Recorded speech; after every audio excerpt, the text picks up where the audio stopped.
Bonjour, je m'appelle Sylvain Maillard, je suis député des 1er, 2e, 8e et 9e arrondissements de Paris.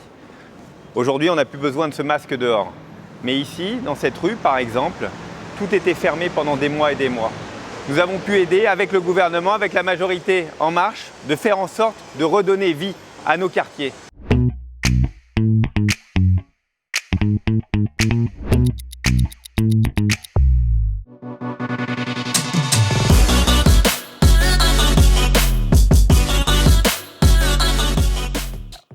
Comment imaginer Paris sans ses bistrots, ses restaurants, ses hôtels? Le monde entier vient visiter Paris. Je suis un chef d'entreprise, c'est mon premier mandat de député. Je me suis investi justement pour qu'on fasse en sorte que le monde de l'entrepreneuriat, le monde de l'entreprise, les commerçants, les artisans soient mieux entendus et mieux soutenus par l'ensemble du monde politique. Je suis heureux de vous présenter Alexis Goffsian, qui est conseiller de Paris, qui est mon ami avant tout. Je t'ai vu arriver dans l'engagement politique depuis 2013 et je sais à quel point pour toi la politique est une vocation. Il y a environ 2000 artisans dans le 9e arrondissement, il y a plus de 4500 commerçants. Tous ces gens ont besoin effectivement d'être accompagnés et tu es au contact des réalités. Tu sais ce que c'est que les fins de mois? Pendant cette crise, j'ai ressenti un grand désarroi de l'ensemble de ces chefs d'entreprise et je crois que ce que nous avons essayé de faire, en tout cas durant ces 15 mois de confinement, c'est d'apporter une réponse. Les premières semaines de confinement étaient extrêmement dures. L'ensemble des rideaux fermés et des commerçants, artisans, chefs d'entreprise que je croisais abattus, se disant que la vie s'était arrêtée et qu'ils étaient en train de tout perdre. Il a fallu accompagner et de faire en sorte de redonner vie à l'ensemble de nos commerçants, de nos artisans, du monde de l'entreprise, de faire en sorte que la vie puisse reprendre. Bonjour Anaëlle. Bonjour Sylvain. Je voulais vous présenter Anaëlle Becker, qui a la particularité dans notre circonscription d'être vraiment un archétype même d'entreprise qu'on a voulu aider. Elle tient un salon de coiffure et en même temps une boutique. Je sais que vous avez eu du soutien. Comment vous avez vécu cette période? Ce qui a marché, ce qui n'a pas marché? Oui, il y a eu des moments de désespoir parce que déjà, on n'avait aucune visibilité. Si je n'avais pas reçu ces aides, je pense qu'aujourd'hui, je serais fermée. Même si elles n'ont pas été spécialement suffisantes par rapport au chiffre d'affaires qu'on aurait pu développer, parce que je commençais en fait à prendre mon envol quand soudain, voilà. Il faudrait qu'il y ait vraiment une relance économique qui soit un peu plus importante et surtout que l'on puisse rassurer les gens en fait, qui puissent revenir dans les commerces.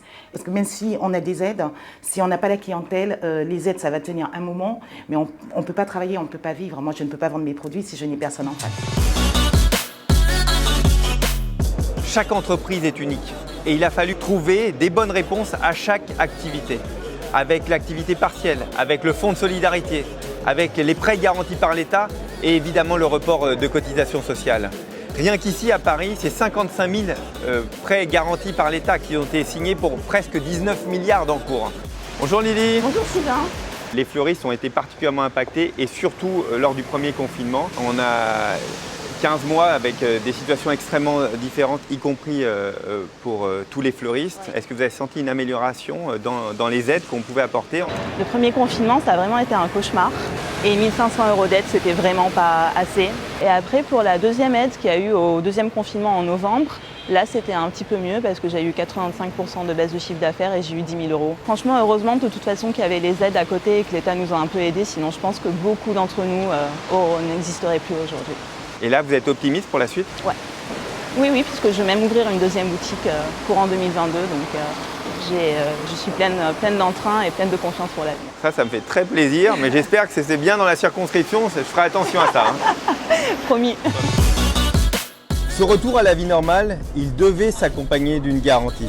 Une garantie pour la sécurité de tous, et c'est le pass sanitaire. Et on l'a vu tout au long de l'été. Cet outil a été largement adopté par les Français et par les restaurateurs, les bars, les lieux culturels, alors que le rythme de vaccination a considérablement augmenté.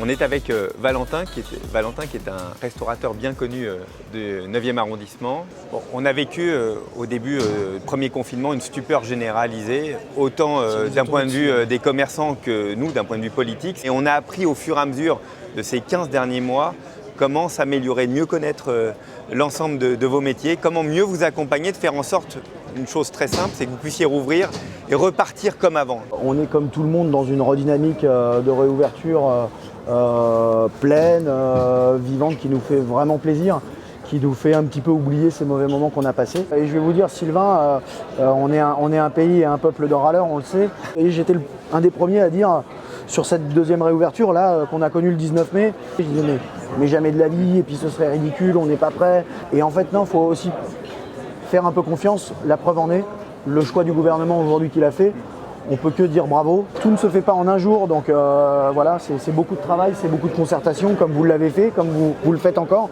On va continuer, on ne va pas s'arrêter maintenant. Dans quelques jours, on aura rendez-vous ensemble pour pouvoir faire en sorte qu'au-delà de ça, on puisse accompagner et de faire en sorte que ce soit uniquement une affaire derrière nous et que vous puissiez réembaucher, repartir du bon pied. C'est ça notre objectif, c'est ça que nous allons faire ensemble. Nous avons encore beaucoup de sujets. Nous ferons tout pour retrouver le Paris que nous aimons tous.